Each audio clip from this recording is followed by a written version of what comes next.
I would maybe do. Hold on a second. Don't say a word. Don't say a word. Don't say a word. Don't say a word until this bitch gets cracking, Bert Kreischer. Train by day. Bert Kreischer. Bert Kreischer, I want you to keep it together. I want you to hold on. I'm holding I want on. you to realize this is a goddamn commercial-free podcast exceptional edition. This is an The podcast was so good it cannot be stopped. For the greater good of Shiva, or Odin, or Thor, or Cassiopeia. Did anybody ever worship Cassiopeia? Was that the watch? Some chick, some dude probably wanted to fuck, and he got all exaggerated with how hot she was. Named her a fucking constellation or some What shit. a great Cassiopeia. I bet her website's available. How good does your pussy have to be before they name a constellation after it? Not even like a tree, not a rock, not a mountain. No, a series of nuclear explosions in the middle of the universe. Oh. Why haven't they rebooted Thor and like he got a haircut yet? Because Thor doesn't need a fucking haircut. He's dope. Don't be hating. Listen, Brian, you have a full head of hair. You shouldn't be hating because I have almost zero hair, and I'm not hating, okay? It's a matter of time before I shave my head. It's your issues. You should do it. I sprinkle the hair in now. Freeing things. You sprinkle it? Yeah, I sprinkle still. Yeah. Dude, shaving your head is a beautiful feeling. Is it? Do it. Just do it. Trust me. Just do it once. You obviously don't give a fuck about your body, okay? Let's be realistic. He's been working out a lot lately. You're not. If you were entering, let's be honest. You know I love you, but let's be honest. If you were entering into a bodybuilding contest, I would say this guy does not want to win. Okay, Yeah. He is not trying to win sexiest man. I don't even look good in Europe in a Speedo. Trying. You're not even trying. It's not that there's anything wrong with that. Let's be honest about our paths in this life, ladies and gentlemen. So, Death Squad Scotland and Death Squad Ohio are losing their fucking minds because they're. I told you, stop communicating with those people. You don't know them. You have not vetted them, sir. I know Death Squad Ohio. They're awesome. You say you know. No, Brian does know them. Yeah, God damn it. None of you motherfuckers have a proper filter in place. We need to fucking set up some scientific checks and balances, much like the CIA uses. If this. You can't just decide you can let some motherfucker send you some whiskey. Oh, I can't believe. Coconut. We have a refrigerator here at Full of Higher coconut Primate water. Studios. We're so not fucking around, ladies and gentlemen. Okay, we're taking this to the next level, Bert Kreischer. Do you see what we're doing here? I got my own Buddha. I got a fucking care package from On It. Yeah, you got a care package from On It, and we got the Buddha responsible for my tattoo. Oh, is that the Buddha? He's an asshole. I don't know if you He's can like, see "Hi it. guys, Are I'm you here." Are you done with tattoos? Or are you gonna? I'm gonna fill in my right arm. Can you see that shit? Your right arm? That is the same Buddha. Oh. The guy who did my arm, first of all, he's a beautiful artist. And he's a cool motherfucker. His name's Aaron Delavadova, and he works at Guru Tattoo in San Diego. I would get tattooed just to hang out with that dude. He's so cool. He's a real artist. He's really cool paintings, and I love his point of view. Like, it's so uniquely his own. That you remember that guy that was Jesse James, rather, who was married to Sandra Bullock. Yeah. Remember he had that affair with some girl with tattoos all over her body. swastika tattooed on her forehead. Well, I saw. No. She didn't have that. Yeah, she did. No. It was not a swastika. White power. Or No. No, What is it? Yeah, she did. No, she did. Dude, she did not. No, She trust definitely me. did. No. She had swastikas tattooed somewhere. Stop it. No, swear to God, Stop Joe. it. Stop Joe, it. she really did. I'm telling you. Joe, I'm telling you, you're wrong. What's her name? Wait. It was like Michelle Dynamite or something like that. No. But anyway, my point Okay. is that she had this sleeve, and I looked at the sleeve, and I said, that's an Aaron Delavadova tattoo. I could tell. Like, his style is so distinctive. And I'm such a huge fan of individual points of expression where, like there's certain, like, pool cues where you could look at the pool cue and you know that is a sugar tree. That's a cue that Eric Crisp made. That is a cognoscente. That's a cue that Joe Gold made. Like, they have, like, this individual point of expression. Michelle where it's McGee. like Michelle McGee. Yeah, she did a Nazi photo shoot. That's what it was. She does not have she any didn't. tattoos. Yeah, she doesn't have tattoos. This of Nazis was like on her. some crazy photo shoot that she had to do. Although it does say WP on her leg, Yeah. like as in white power. No. Or- is that what it means? Or Ew, whoa. Is that really what it means? WP. I don't think. What else? Whip it poop. What was my point about her? You were talking about your tattoo artist did her arm or something? Oh, I saw her arm. And one of her arms, I think it's her right sleeve. Yeah. His style is so distinct. Did you search that guy out? Well, I looked in California, and I was looking at all these different. You know, it's like there's a lot of really good artists in California, especially Kat Von D, who we've had on the podcast. That's a great podcast. Yeah, she was really cool. There's just so many, like, I don't even want to name names. Yeah. There's a million talented artists. But when I saw Aaron's work on mine, especially sleeves and big back pieces, like his style is really about big, bold, like, pieces. Yeah. And when I started talking to him, like, immediately we hit it off. I was like, this guy is cool as fuck. He's so cool. Like, right away, like, I was like, you know what? You talk to someone you really, like, happy to have a conversation with them, and we were, like, on the perfect level. Like, really, like, you know, both of us were talking about all kinds of, like, different crazy shit, and he's an honorable person, and he's an artist, and it's like right away I was like, I love this guy. No, like, right away, it's a perfect guy to do it. What did you guys do, if you remember? I'm curious to see if you remember. What did you guys talk about while he was tattooing you?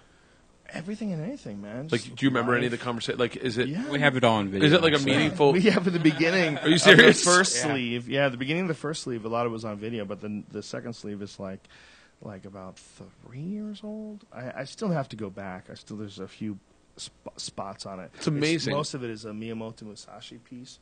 Who's the guy who is the? And there's the graphics Joker. I thought you got rid of the graphics Joker. Yeah, I thought you did too. I have to. It's not quite done yet. I got it. I think they should pimp that out. Yeah, no, it's like it's not. Leave it. Remember who you are. It was like really even before I knew what a graphics Joker was. You drew it, right? Stupid idea. Yeah, I drew it. Yeah. Jesus Christ! But I caught that shit. You did. That's my jiu-jitsu experience, my friend. But that's a Jameson experience. Can you see that tattoo? I did draw it. I drew that in 1990. It looks like shit now. It's blurred. I like it. The guy who better than Waterfalls. The guy who tattooed it for me did a fucking brilliant job. His name was Danny Williams, and he died of cancer really recently. And the bottom tattoo, the really crazy-looking samurai guy, that is Miyamoto Musashi, and he's fighting a tiger. And that's what happened. What happened to you? Sick artwork, man. Like that's all my man Aaron Delavedova's work, and he does San Diego. He does brilliant work. It's the beach. What was the turn? For what? For you, like where you went from like one tattoo and not smoking weed to like. Well, I don't. Maybe I've heard you say this, but what it was. I always liked tattoos. I always liked the artwork of it. I'm a big fan of. I'm a big fan of music. I'm a big fan of writing. I'm a big fan of movies and cars and paintings and anything that you do that expresses whatever you have inside of yourself through some medium, whether it's the medium of making a hot rod or it's the medium of even designing clothes. Like I'm wearing some crazy T-shirt right now. Some dude gave me. It's a Bruce Lee who's he's acting as a DJ. I thought that was hilarious. So that's great. It's funny. It's someone's idea that's expressed through clothes. You know, you can express it through furniture. Like my friend, this table's badass. Yeah, I mean, you can express it through anything, but it's all the same thing. The idea is that everything that a person can enjoy is someone else trying to express some sort of positive idea through whatever medium it is, whether it's Les Miserables, whether it's 50 Shades of Grey. It's all the same thing, you know? But what was the turning point? Do you remember the thing? No. I don't know. I was probably some psychedelic drug-related experience, most likely. Yeah. Yeah, that was the... But what got you there? Well, if marijuana is a gateway drug, I'm really, unfortunately, a good example. But I don't think that it's a negative gateway. I think we have to get over that idea, and I think a big part of the struggle that we have in this country is a lot of conservative people misunderstand the position of people that support marijuana or cannabis. And it doesn't mean that they're mutually exclusive, and it doesn't mean that they have to be in combat with each other. It just means that, for whatever reason, as a society, we have associated cannabis smokers and users with lazy bitches. And that's stupid. Yeah. And I think that if I have benefited as an unnecessarily aggro, child of the 80s, if I have benefited from the magical gift of marijuana, then I bet you can too. It just needs to be used properly. And it's going to make you examine yourself in a way that may be uncomfortable, but is most likely necessary. And the ideas that we have connected to any sort of psychedelic experience, marijuana or peyote, you name it, mushrooms, automatically people of a conservative nature will assume that the people involved in doing this thing are being lazy, or they're being frivolous. They're being frivolous because they've decided to seek escape through chemicals rather than deal with reality. But if they really knew, they would know that that's not the case. If they really had experience, they would know that, no, it's the exact opposite. I hate to fucking bring up this goddamn Radio Lab show again.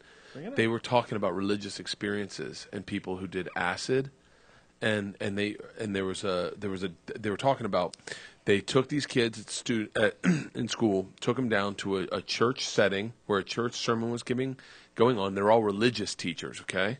All religious teachers, like religious students, they all take acid and they hear a sermon in a church with the beautiful bells.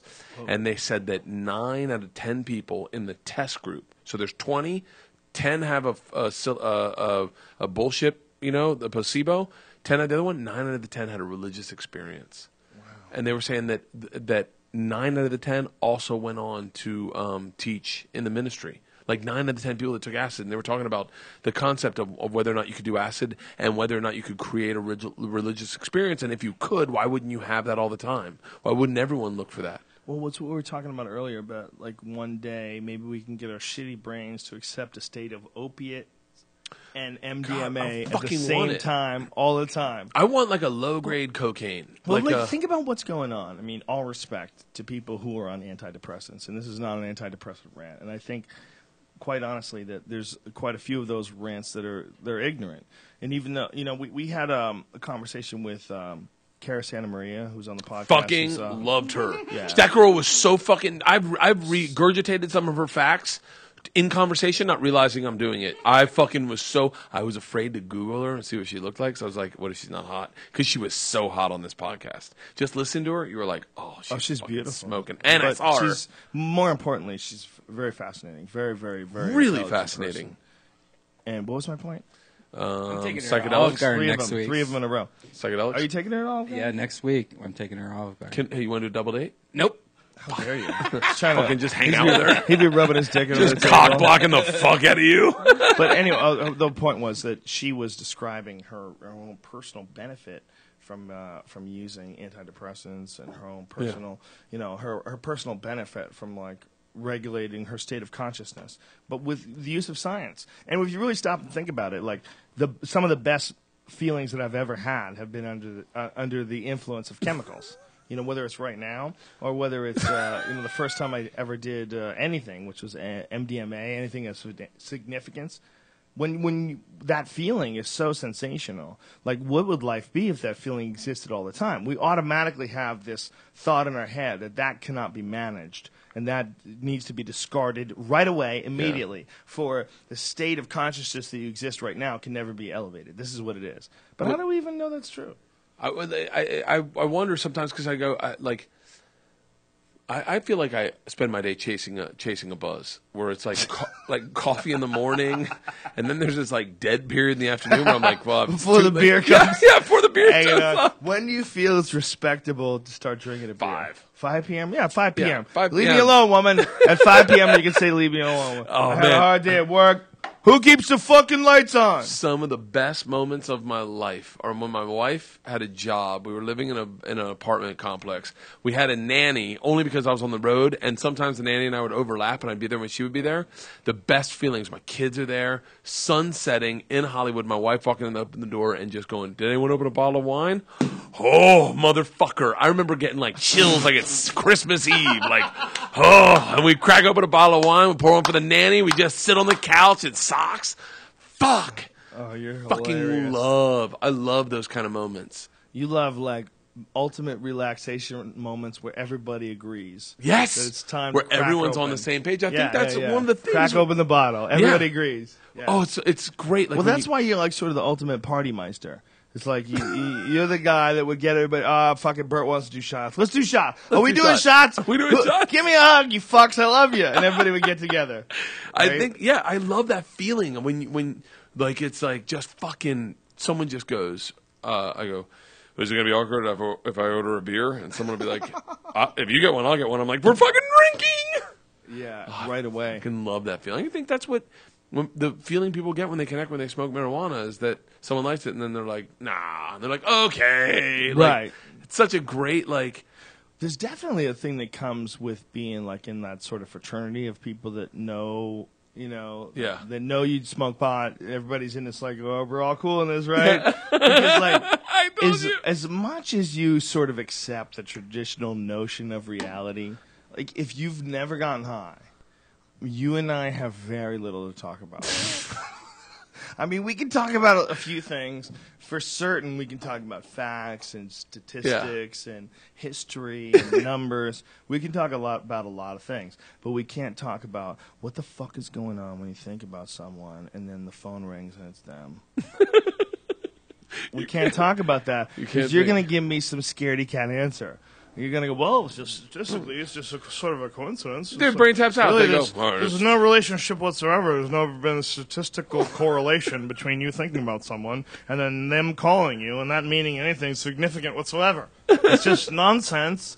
And you need to get a rip and put a tie on and wear some shiny shoes with slippery soles and walk down the street like a gentleman. I don't know, but I know that when a little light bulb goes off in my head and I think about Bert Kreischer, and then I look down at my phone and it starts ringing immediately and it's Bert Kreischer, well, call me crazy, but I think something's up. Okay, I think there's something fucking going on when I think about you, and then all of a sudden you call me immediately. It shit happens every day, nonstop. Yeah, it happens a lot. And you know when it happens? You ready for this, Brian Redban? It happens when you live in your life correctly. When you live in your life correctly, the universe gives you a lot of fucking secret messages. The universe. You think that's what it is? Absolutely. I like yesterday. This is something crazy. As an example, yesterday I was talking to my friend who's a ginger, and I'm like, "Is there such things as Jewish gingers? I've never even heard. I've never seen a Jewish ginger before." And she was like, "Of course there is." And then like 2 hours later, somebody else just was like, "Oh, this guy, he's a ginger. He's a Jewish ginger. Have you ever seen one of these?" I'm like, all right, I've never talked about Jewish gingers my whole entire life. Now twice in one day. There's a possibility that you attracted that. There's a possibility that much like, you ever send an email on Google? It could be about anything. You could like send an email and say, hey man, I'm looking to get a life-size copy of the robot from Lost in Space. Yeah. And then you look in the corner of your Gmail when you get on it, it'll be all lost in space shit. That's because it's reading your email. Right, exactly. So you think somebody's reading my presence? Or my vibe? I like this theory already. This is my point. If reality is a simulation, wouldn't it follow the same principles that your Gmail or your Yahoo has? Where you'll see the corners where shit that you've sent emails about will be reoccurring themes in your life. I do that in life all the time. I put it out there. But isn't it fascinating? You put it out there. It's a program. It mirrors what we know is a program. Yeah. Oh, that's fucked up. It's true. You're right. Yeah. It's just the fucking natural course of history of how life's going to go down. It already happens in life. God does it. The universe does it. It trickles onto you. You sound like you're ripe for a cult. I could fucking get you to sign up right now. Let me tell you something. Give me some blue Nikes. Suck my dick in a house full of feathers.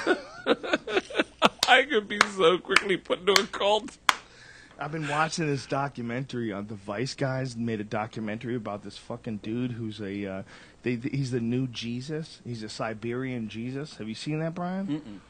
Listen, ladies and gentlemen. I pull it up. No, we shouldn't pull it up because it's a really long piece. Those Vice guys are crazy. It's at least, I've only watched the first 2 10-minute pieces, but it's fascinating. There's a guy in Siberia that's created a village, and he's like the second coming of Jesus. He's like the new Jesus. And he has thousands of people that are living up there. Thousands. They're all living up there. But meanwhile, they're living in an unbelievably beautiful place. I mean, it is stunning. If you maybe see if you can find some photos. But it's staggeringly beautiful. And this guy, he's not preaching anything bad except being a vegan. That's silly. But I can't. I gotta have. He's meat. A vegan. Fucking even when I was doing that clean program, Vegan Jesus. I'd have chicken with fucking lettuce wraps. Oh, I love spicy shit. Yeah, I wish that animals weren't so fucking delicious. They're fucking amazing. And I wish that they didn't fucking keep making animals. Maybe they would just all live forever and everyone would be immortal. We have enough numbers now and just keep it going. I had duck heart There's last the dude. night. That's Who? Let me see. That was the photo of the dude who's the Russian Jesus. Meanwhile, he's got an awesome spot. I don't think I ever saw Jesus smile. Yeah, well, he does when Green Day's playing. He's always sad because he's hurt. The all Jesus' pictures were like hip hop cover albums, like just "What's up." The Australian Jesus is a guy in Queensland, and he says he's Jesus too. I was just in Queensland. What's that guy look what like? Were you doing? Were you doing stand-up? No, we did trip flip in Australia. Oh, in Queensland. Fucking Australia, best country I've ever been to. I'm telling you when I say this, and I'm not shitting on America, and I'm not shitting on Canada because you guys are second, but Australia blows everyone away. I love the people there. I love their attitude. It's like it's a more we are so uptight in this country. We're really so unbelievably uptight, especially when it comes to like going out and having fun and relaxing. I'd move to Australia in a fucking heartbeat. In a heartbeat. There's this thing about America that America was sort of founded and created by a bunch of people that have come here from somewhere that sucked, and they had enough, and they just made it over to some new spot. But I think that the type of person that it takes to be able to get in a boat and travel across the ocean and land in some new land, I think it takes several generations before everybody fucking relaxes. That's the badass motherfuckers that could get in a boat and fucking do that. Because you just shook the loose leaves got shaken off the tree. They were so gangster. They got in a goddamn boat and traveled across do you ever do oceans with no radio, no TV. Do you ever think about that though when you travel with your kids somewhere and then you go, how would we travel across America? How would your family size up in a wagon train going from New York to L.A.? My family would have either stayed. I mean, if you had little children, you would have stayed in Italy or Ireland. You would have done whatever you could do to stay where you were. But my grandfather's family came over here in, I want to say, the early 1900s. My grandfather's family came over here from Italy.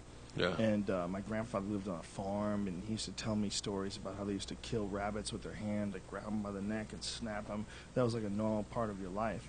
And there was, winters where like they would run out of food. Like there was no food. Like they'd have to go and borrow food from people that were neighbors. So crazy times, man. What's crazy? You know what's crazy? More crazy than that is the and I say this guessingly, but like the amount of humility your grandfather must have had. He was a very humble guy. To come here, almost too humble.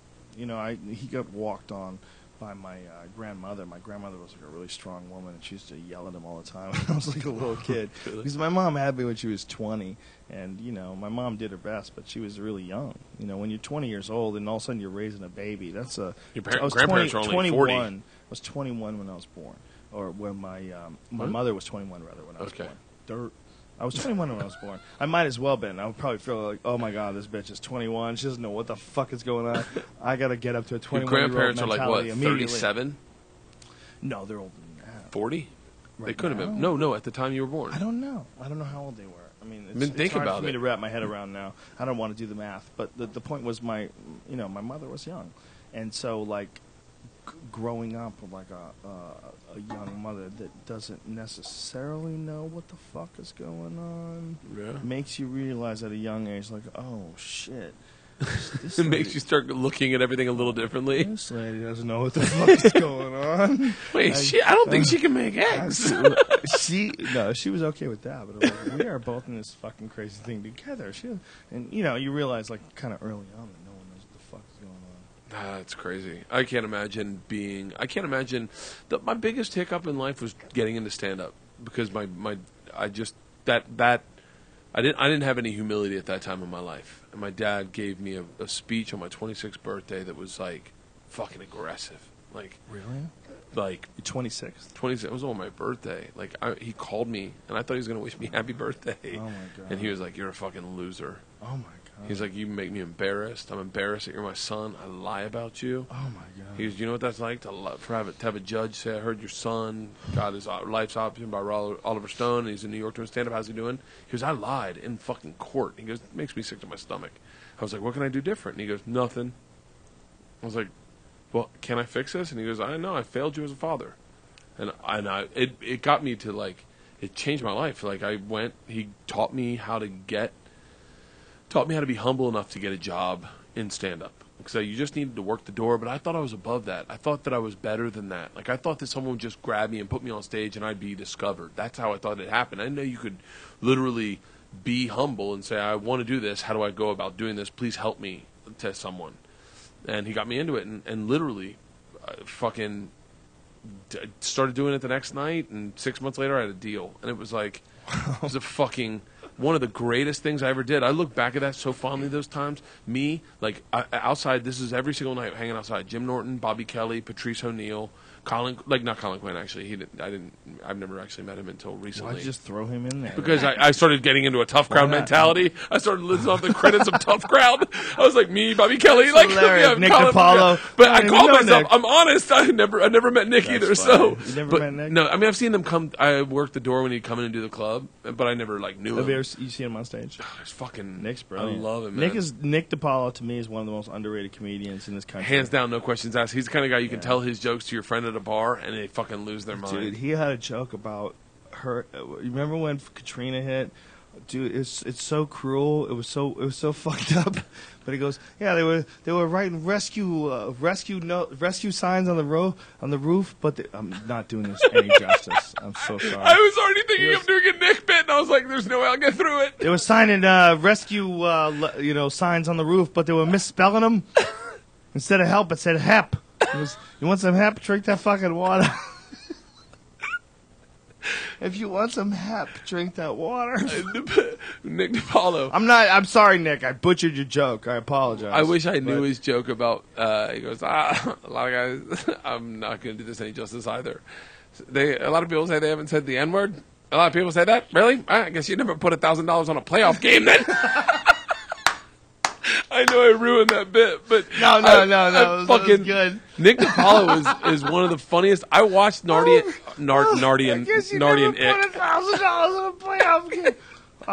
I watched Nardi and Nick on the fucking same thing Dan Patrick shows on. I watch it. I watch it because I respect both those guys so much that I go that it's not the best show sometimes. Well, but this is what I think. That show would be fucking magic if it was uncensored.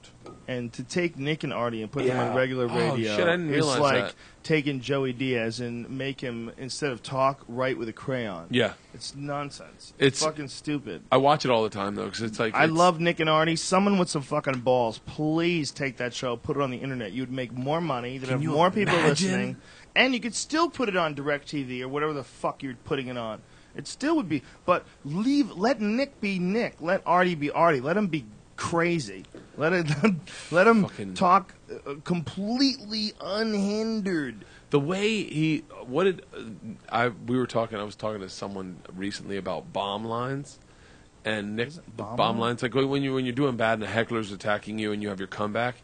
And Nick DiPaolo has a time. I'm butchering whatever this story is because I don't remember it, but Nick said that he was getting heckled by this girl it was her bachelorette party, and he was on the road in some podunk town, and he was like, ma'am, I hope the next time you reach under your armpit you feel a lump. and he goes, I've never had an entire crowd hate me more, and they had to escort him to the green room. Oh my god! But he's a fucking old school kind of like. That's the kind of dad I meet dads at like my kids' school, and I wonder if they know who the fuck I am. Like then they do know who I am. They figure out who I am. They'll Google me and they'll go, "Oh shit, I didn't know you were this guy. I can be this guy around you." Like I wonder. I see what you're saying. I wonder if like parents, because he's got kids, if they meet him and they have no clue of who he is, and then like Google him, and then they're like, "Oh my god, I can tell this joke in front of you." He's one of the funniest fucking human beings, man. He's a very nice guy too. Did you ever do Tough Crowd? Yeah. Tough Crowd was a definitive show in my life. Yeah. I would just have my first daughter. Fun show. I've been doing the road, and I knew a lot of those guys most of those guys from doing stand-up It's in really New a York. tragedy that show was canceled. It's so silly. Bullshit. It seems like why would you ever? I mean, it was such an easy resource. It was easy to get comedians. Everybody wanted to be on it. It was very entertaining. podcast in the past. What? You got to talk into my. It's pretty much a podcast. Yeah, It was a You're right. podcast. It was a limited a time limited podcast. Listen, man, we're so lucky that we are existing in this time where you can do this thing, where you can do whatever the fuck you want. No one's telling us what to do. We're doing whatever we want. We decided to keep going. We decided to end the podcast, take a leak, and keep going. There's no producers. There's no. That's the beauty of a situation. Oh, like this is when Greg Giraldo and fucking Dennis Leary. Here, hit pause for a second, Brian. This is Or funny. or keep the this volume is a funny down. story because Giraldo never even went to the nuclear weapons, which is plagiarism. He never even went to that. Yeah. He never even went to that. But Leary was so cunty with him, like right off the bat. Greg Giraldo was a fucking beautiful dude. He He was- was just the nicest fucking guy. He was very intelligent. In a time where in my life when no one needed to be nice to me, there were two people that were distinctly nice to me and gentle, and that was Bill Burr and Greg Giraldo. Like Norton and Bobby and all those guys were always nice to me, but man, Giraldo and Bill Burr took time, pulled me aside, and like they were fucking great guys. I remember one time calling into my buddy Cowhead's show, and because Giraldo was on, and calling in to listen to Giraldo's interview because I just loved Greg. And Cowhead told him, and Greg goes, "Oh, put him on the phone. I want to talk to him." And I talked to Greg for like fucking 10 minutes in between a break and a song, and just was like, "Man, how's everything going?" And he was like, "Well, yeah, like, he was very sincere. fucking great guy." He had a show. I don't remember what network it was on, but It was his sitcom. It was on during when yours was, right? yeah. He talked about partying with the girl that was on your show, Which one? the girl with the big tits Who? on news radio. Girl with the big tits. Didn't that one girl have big tits? No. Who was the girl on Andy your show? Dick. There was beautiful girls, but I always thought Maura. yeah. I always thought she had big did tits. not have big. I thought her No, tits were so big they had to no. tape them up. No, Maura was the white girl with black hair. Yeah, she was the That's so the ridiculous. lead. Listen, that's She just a had big complete- nipples. That's a terrible misunderstanding. Oh, she was beautiful. No, she was very beautiful and incredibly talented. Oh, fucking wanted to drink a Incredibly bottle of talented. white wine with her so bad. I did a scene with her once. I'll never forget this. And I told her, and she just sort of laughed it off. 'Cause she's like really like she wasn't. She would never like brag about her talent like as an actor. She was good. But we did a scene together, and I didn't realize that she was acting. I thought she was saying something to me, and I was like, "Oh, that's the words. Oh, whoa!" I go, "Holy shit, you badass bitch!" I go, "I didn't know you were acting." I go, "You just fucking rocked me." Like she rocked me with what she was saying because the set of news radio was very loose. Yeah. There was a lot of fucking off, and there was also a lot of improvisation. Where it's like Dave Foley was responsible for a huge amount of like what got on the air of that show because he was sort of like almost like a secret producer, and it was because the guys who wrote the show were like they were so open minded and so smart, and Paul Sims, who was the executive producer, was just this really brilliant guy who recognized that there was a lot of people like Andy or like Phil Hartman or like Dave Foley or whatever who would have this intuition while they were on stage working out the scenes, and they would come up with new things and to incorporate those new things. So Dave was like constantly tweaking things and adding things, and it was, and being able to watch that and to watch someone do that and to be in that situation, I was like, wow. I was like, this is like an ideal situation. I was the. This is gonna sound cunty, not cunty, but weird. But so like.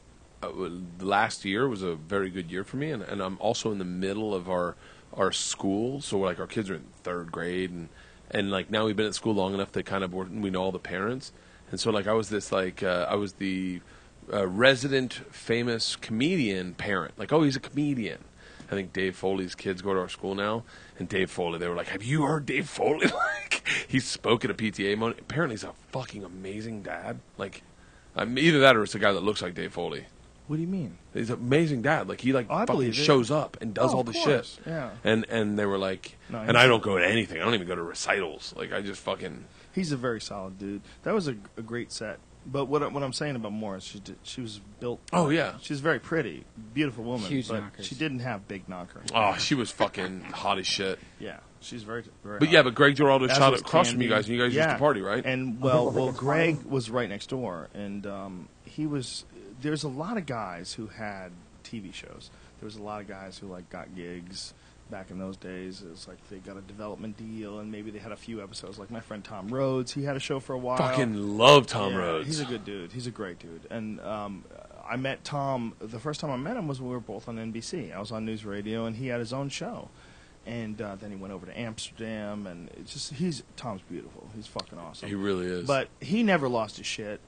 He's always been cool. He's always been like the night I met.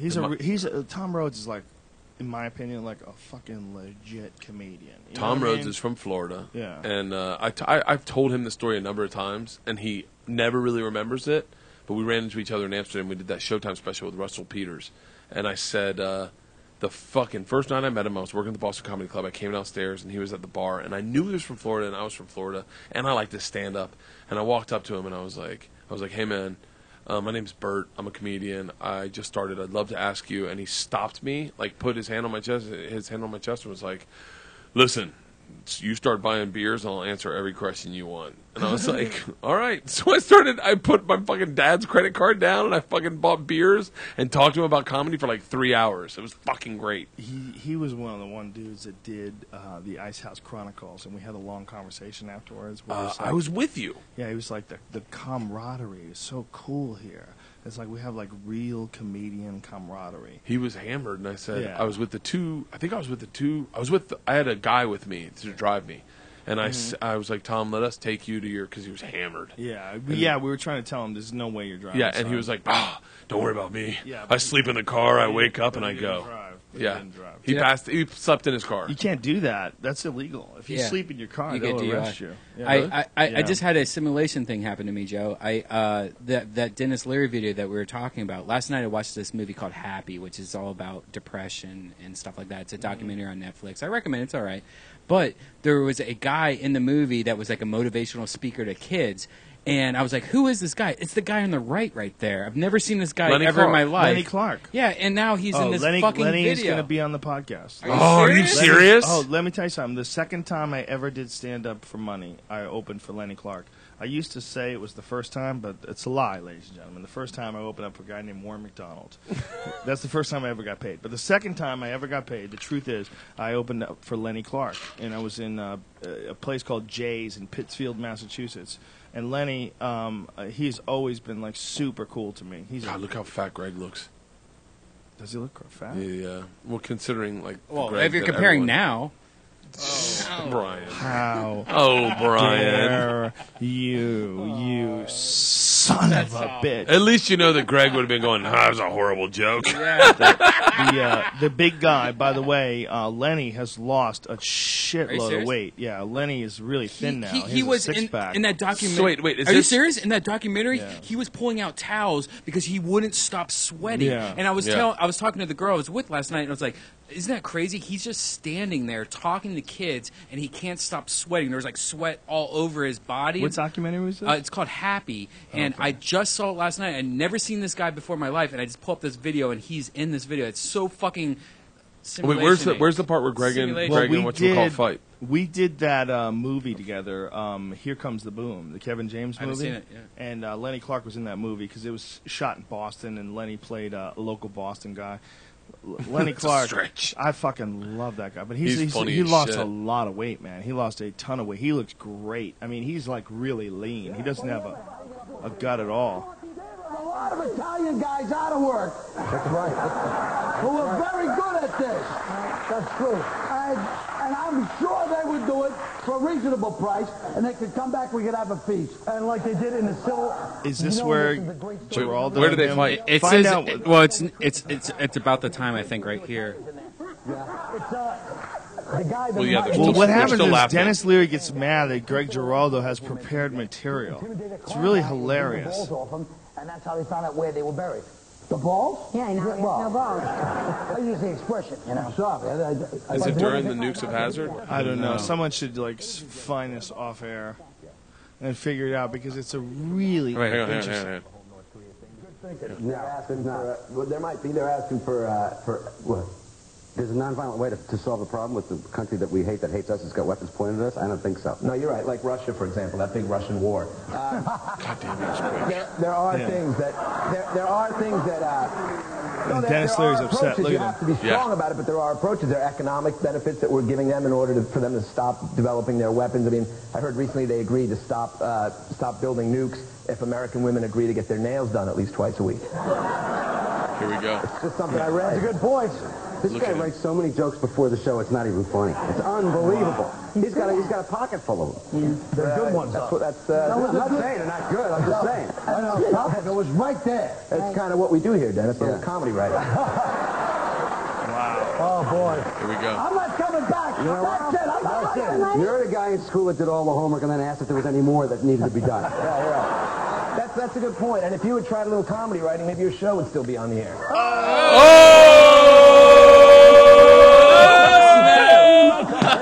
Fucking Geraldo, bitches! They tell me all the time. Yeah, she said the sanitation guys. What did they say about He just crushed him. That's great. Fucking You know, but that's the thing that happens when dudes get famous. They think a guy can't come along and clown you. Dude, tell me about it. It's the first time I went on the road and I realized there are killers that I have never heard of. No, but when a guy gets famous to a point where you're a Tom Cruise or any sort of a person who's been in movies. Yeah. Dennis Leary, when that came out, had been in a ton of movies. He had been in some really high-profile movies. Fuck yeah. I mean, he thought of himself as a guy who had made it. So I think he probably assumed he was going to get a certain level of respect. So when Geraldo was like, not here. Geraldo hit him with, maybe if you did a little writing, your show would still be on the air. That was like a nuclear weapon that he didn't see coming. He didn't see that coming at all. He got detonated. You know what's great about Geraldo? Hubris. Is that Hubris. That was hubris. You look at the look on Geraldo's face, and you can see his eyes twitching, and you can see him going angry,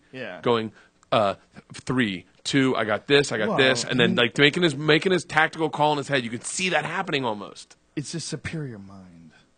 Yeah, a superior mind, just not as famous, but a superior product. Like what he would put out, his points of view would be superior. I'll watch this. The idea that there would be like something funny and saying that someone prepared, like look at him, he prepared. Just being a bully.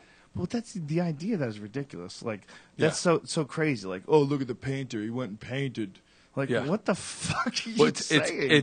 There's a certain personality that, and I'm not going to speak. I'm not saying this is Dennis Leary, but there is a certain personality that's so arrogant in that the way I say it will be so much better than the way you say it, as opposed to what I say is better than what you say. So like you can hear the statement before him when he says, well, we're going to go to a war with a country. Like it was very arrogant, and he was like, yeah, like that Great Russian War. Like, yes, that does fucking work. You're not listening to the words. You're overlooking the thought. Well, he has this idea that somehow or another he's going to be able to solve what hundreds of scholars and heads of states and diplomats and embassy workers, and no one can solve. No one can solve, but he's going to come along and tell you exactly how things need to be run. The ideas of, first of all, communication between nations where they don't even speak the same fucking language. Yeah. You know how difficult that shit is? It's so fucking hard just to understand things in cultural context and explain those to the different people that are in your country that you're sort of representing, because Koreans are not like Americans and Americans are not like Koreans. People that live in North Korea do not understand how we're living in North America, and the people in North America for the most part really are fairly ignorant about what the fuck is going on in North Korea. And one of the big reasons is because we can't fucking communicate with each other. If we could communicate with each other, if everybody in Korea in North Korea knew how to speak English, and they all could read the shit on the internet about how the world is run and what the fuck is really going on in their country and how the rest of the world views things, they would probably slowly but surely take action. But the fact that they're separate from the rest of the world, the fact they speak this one very unique sort of a language that's difficult to learn and isn't translatable very easily to English or Spanish or is Korean not translatable? No, it's difficult. I mean, the aggression, symbol, the way things are written and like everything. Our good friends are Korean, and that when you go to we went to a Korean barbecue. His name's Roy Choi. He's the guy that started the taco truck. The concept of the taco truck, it's him. He started it. Truck? He was the first guy. The premise of these gourmet taco trucks. He's Asian? Yeah. Roy Choi. He's good friends with Bourdain. Asians don't give a fuck, dude. They get things done. They get things done. Don't they? They really get it done. They fucking get things done. They really do. They're the fucking future of America. How the fuck did they ever figure out how to get I don't even know what you've said yet. a full like stranglehold on the manufacture of like electronic parts and TVs and laptops Cars. and shit. Cars are over there now. There's Really? nowhere in Detroit. No one's doing cars in Detroit. Well, isn't Chrysler still in Detroit and isn't Ford? But no one's in Detroit. Detroit's apparently in peril because everyone took their business to Asia. Well, it's more. Is it more an idiocracy? Not idiocracy. Theocracy? Not theocracy. What's the word I'm looking for? Idiocracy. Is it? Idiocracy. What are you trying to? Where it's like the idea of the state is better than the person, so everyone looks up to the state. Fascism? And it's something like that where they care about their job. Like Americans just don't care. Well, you know what happened is, first of all, the cars they made sucked. That happened. In America. Yeah, something happened. We have to figure out. There was a period where we wrong. got really lazy. What the fuck went wrong from like 1973 to like the Ford Tempo. 90 fucking 8. Ford Tempo was a phone-in job by the American. Like that car sucked dick. It's not just that car. It sucked dick in 1989. That's not the Ford Tempo. But the sucked Ford dick. Tempo's a Ford Tempo. What the fuck happened to the Mustang? Okay, because let me tell you something. Well, in the 80s, it was great. I can say this. I have a Mustang today. Yeah. I have a Shelby GT500, and I fucking love it. Okay, but that's a 2010. And between like 1965 and 1972 or 73, they had some dope fucking car. Really like to 69. But then something happened in like the 70s and the 80s. Like, you call that a fucking Mustang? What are you, a communist? What did terrorist infiltrate the fucking the Ford plants and hold down the designers by gunpoint and gay up all the drawings? Like, how the fuck do you call that? By the way, ungay them. I spell gay Ghey. Or ungay them, Joe. Homosexuals. Like, because I wonder if it was it had to do with homosexuality and the fear of homophobia, and they took all these great gay designers that were super closeted in the 50s, and then like there was this manliness, and they disappeared. Are you trying to say that Dick Suckin designed the Corvette? Had to.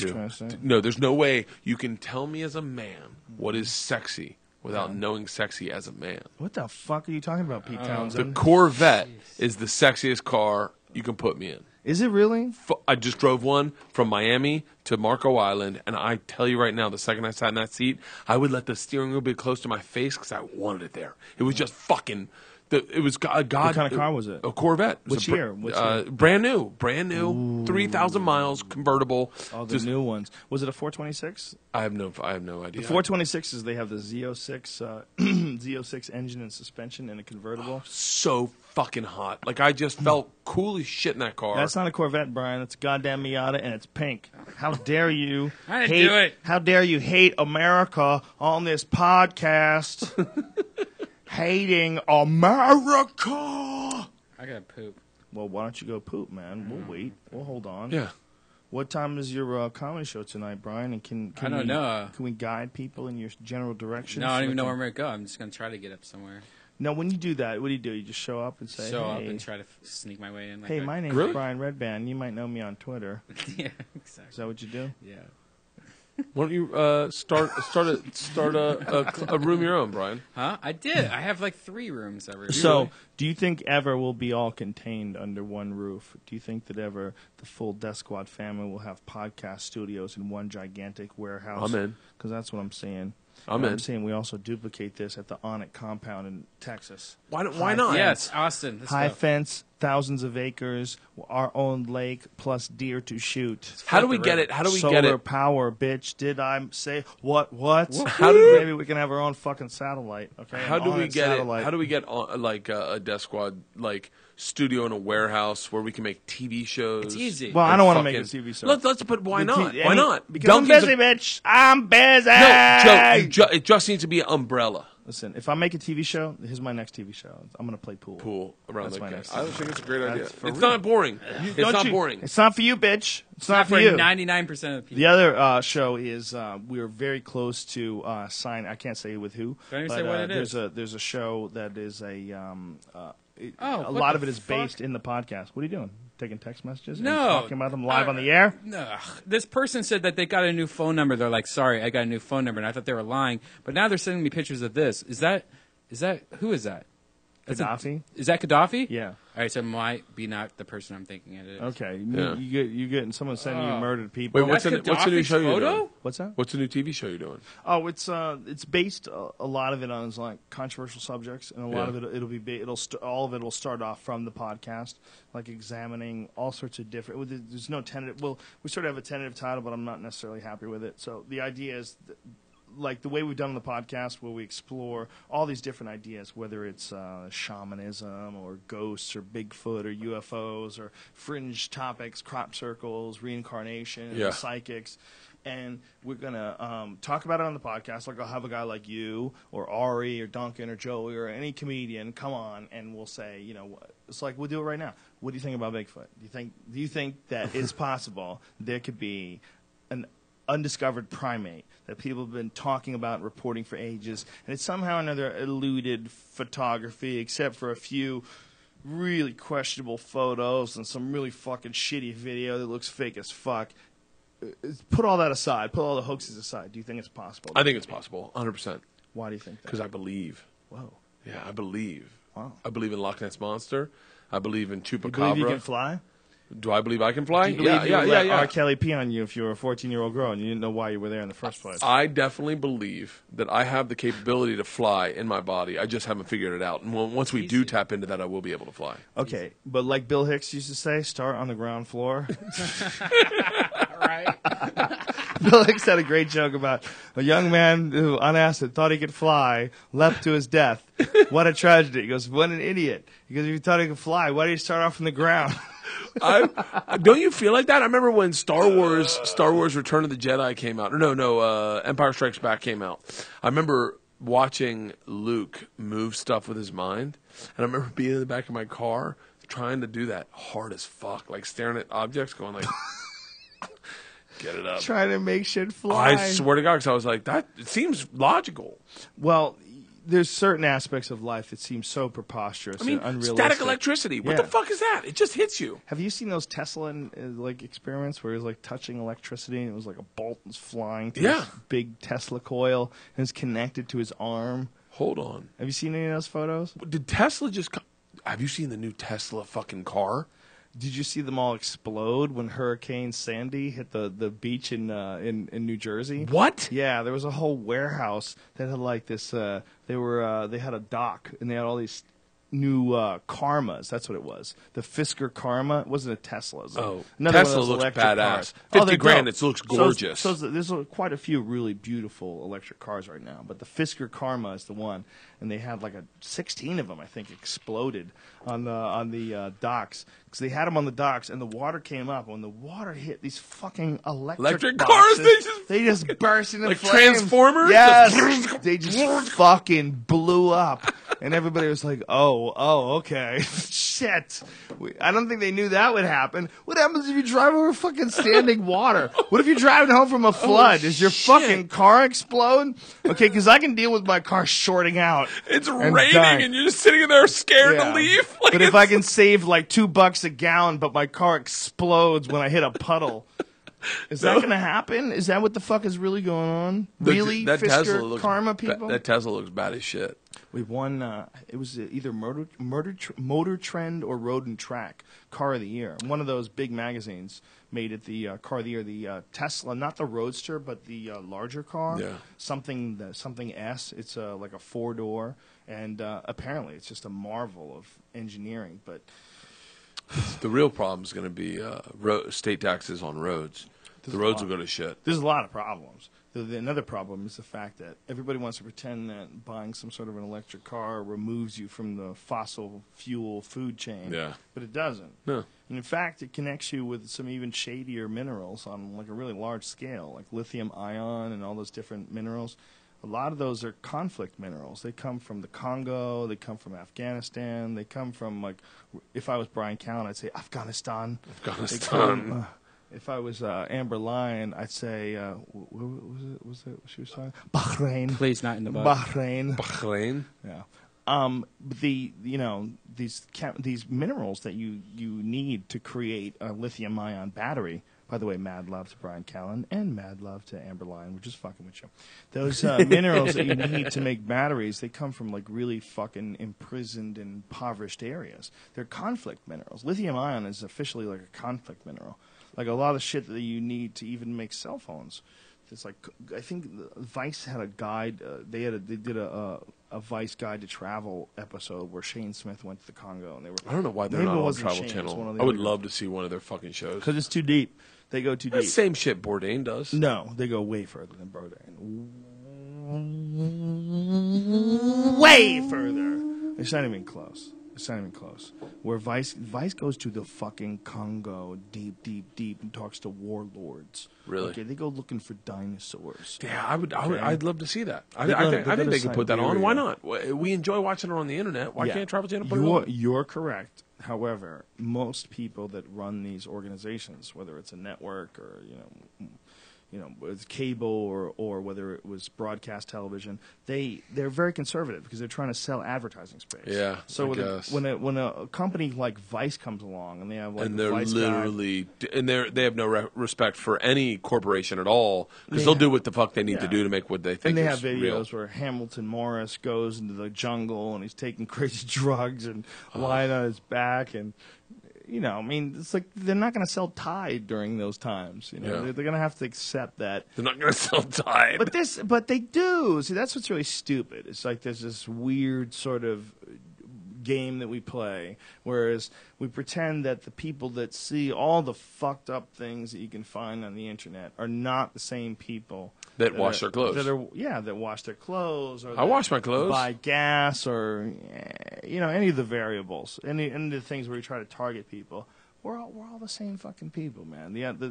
We just have access to different shit now. We need to accept that. You need to just stop pretending that we're living in some sort of a Catholic school, Sandra Bullock movie view of the world. Yeah. It's not. That's not reality. Reality is there's a lot of fucked up shit out there, and I can find it now. I can find it on the internet. It's real easy. So you need to sort of adjust your expectations accordingly, because there's a lot of evidence. A lot of evidence that shows that reality is pretty fucking slippery.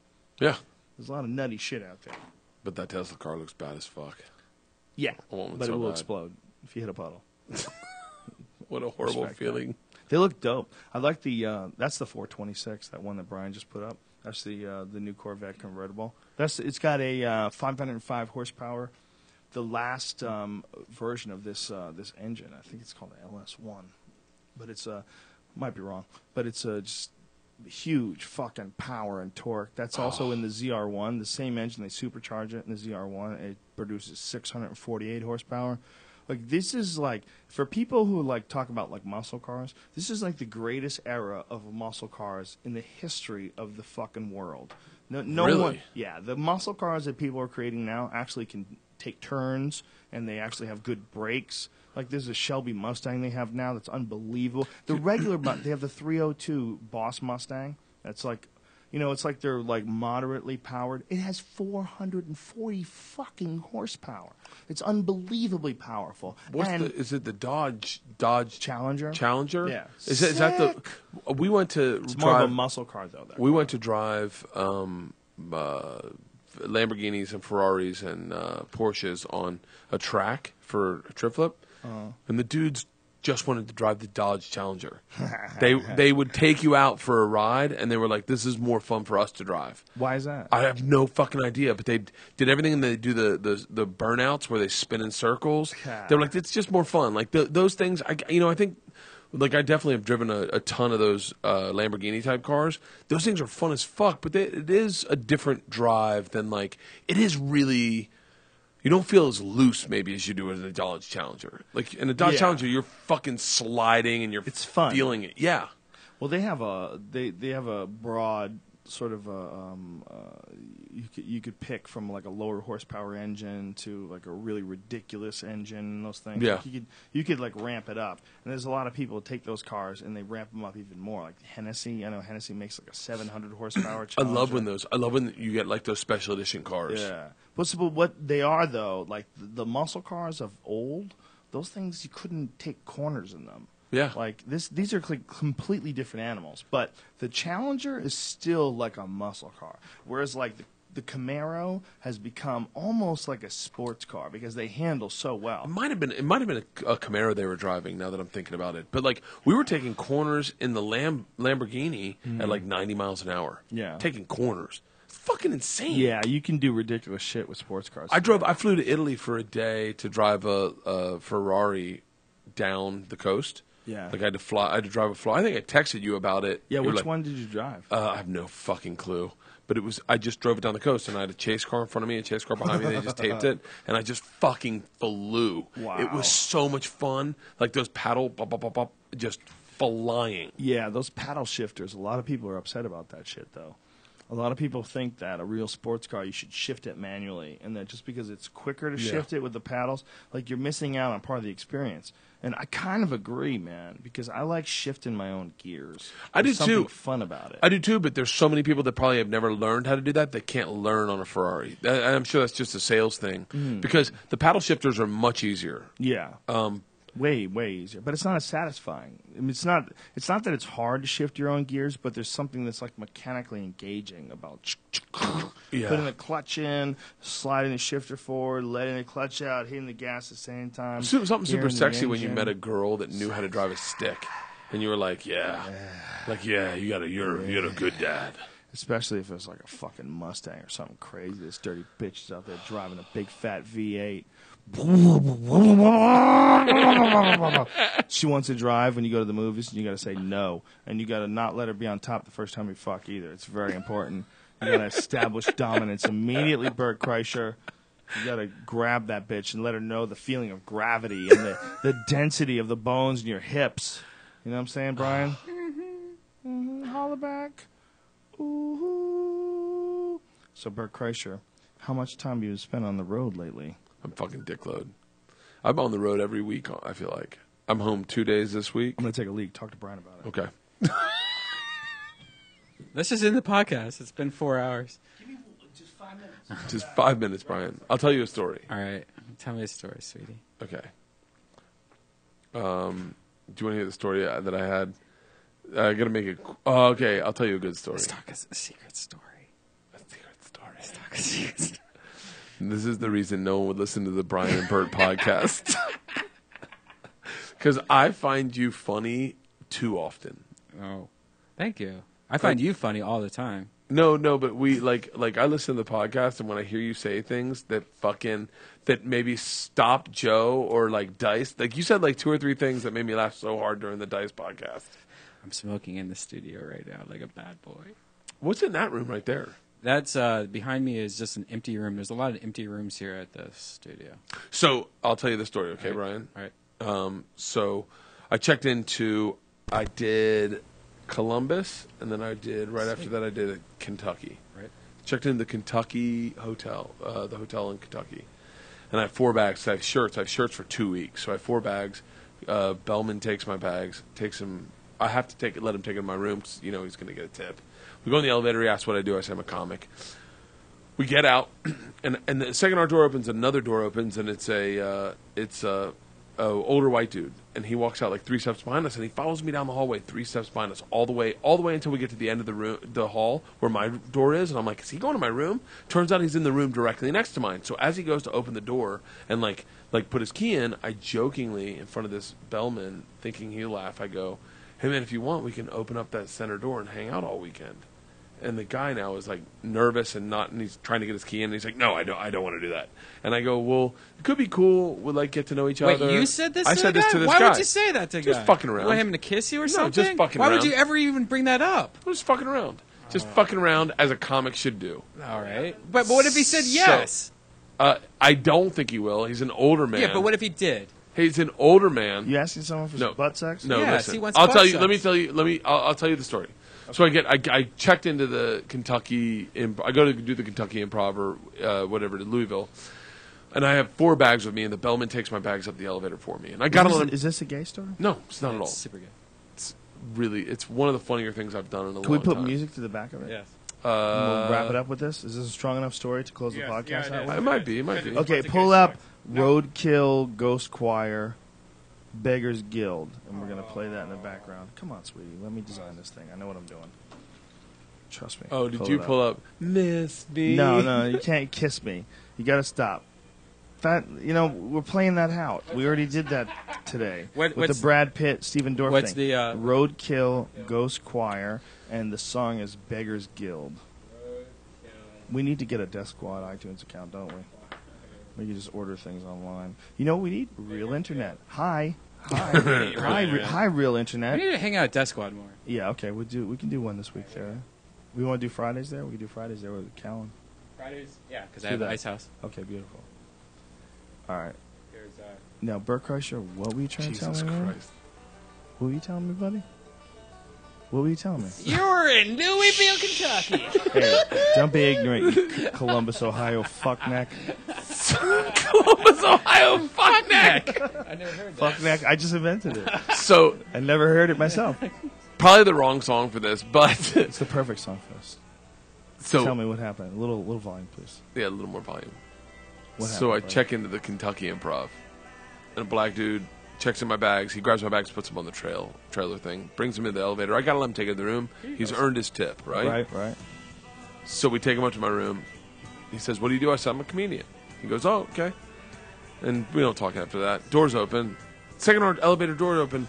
The doors next to us and the elevator next to us open, and an older white dude walks out and follows us, and he ghosts us down like the whole hallway. Everywhere we go, he follows us. He's going wherever the fuck we're going. Mm-hmm. We get all the way down to the end of the hallway. How far away is he walking behind you? 3 feet behind us the whole time. I would have knocked that motherfucker unconscious. It's awkward, and we're both noticing it. You didn't confront him? We're all noticing it. So we get to the last door, and I'm thinking, is this guy going to my room? I would assume that guy's trying to do something bad to you. Kiss in the butt. You wouldn't assume there's something really wrong going on? That's what I would think. No. What would you do? What would the last thing you would do, Joe? Listen, at this point? here's what happens. First of all, when someone is mirroring you like that, 3 feet, they're being very disrespectful because they're not just following you. They're letting you know they're following you, and they're doing it in a very arrogant way. Or they're being flirty. They could be. Here's what that happened. could be psychotic. So Here's what happened. Right. What would you do, Joe? Immediately, I would ask them what the fuck is All right, going on. now watch what he does. It turns out he's in the room next to me. So he was going to his room. Oh my god! So as he goes, Were you high?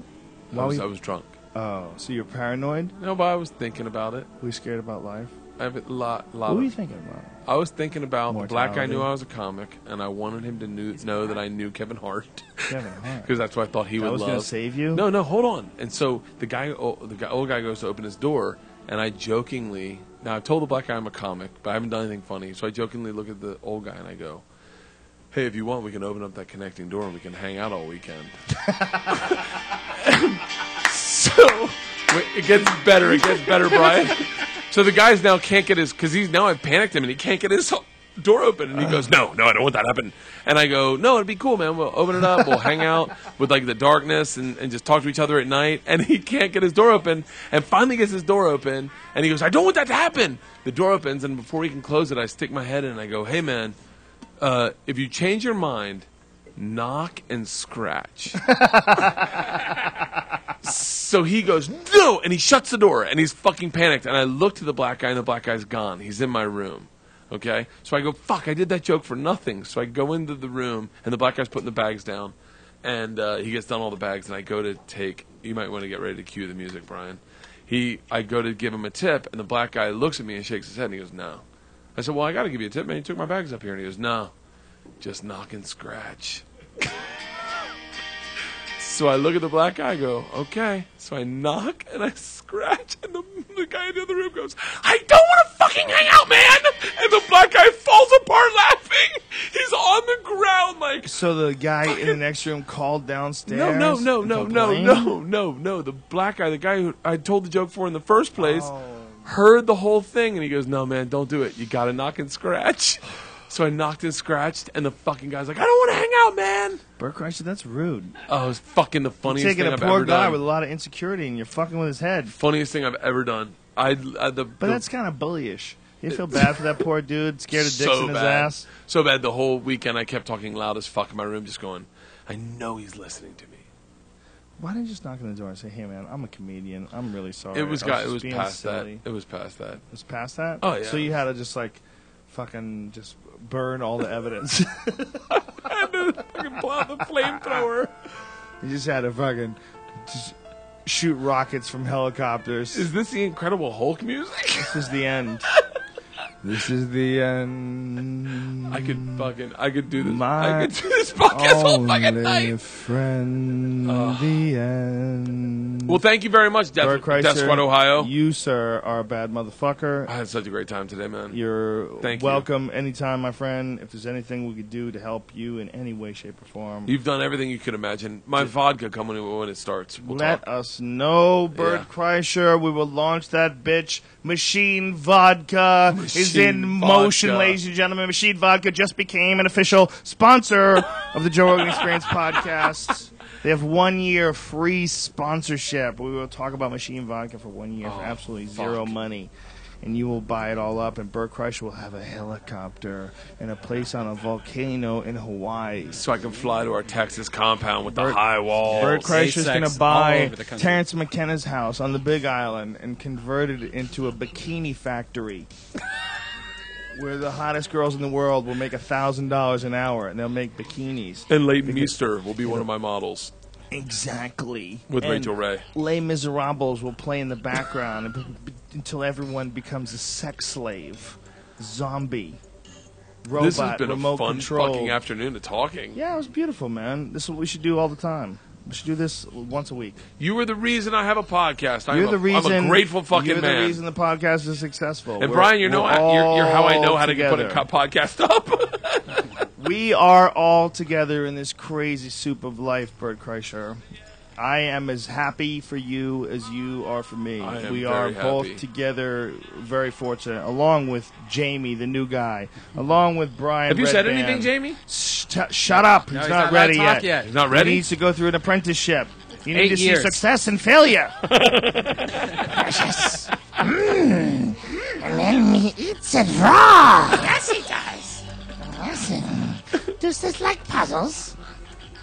Ladies and gentlemen, this is the end of a commercial-free podcast here at the Joe Rogan Experience. What can you do to give thanks? What can you do? Incorporate all the messages of the Bert Kreischer Bert podcast into your life, bitches. Birdcast, baby. Check it out. The Bertcast at bertbertbert.com. You can find all the information. Incorporate those lessons into your life. A, don't be a cunt. B, look in the mirror. C, get your shit together, bitches. Get your shit together. We love you, but Praise first, Odin. you must love yourself. In order for you to love yourself, you must respect yourself. In order for you to respect yourself, you need to get your shit together, bitch. Give yourself advice. Pretend you are an outside and objective observer of your own existence. And what kind of advice would you give yourself to get your shit together? And why won't you follow that shit yourself? Stop pretending.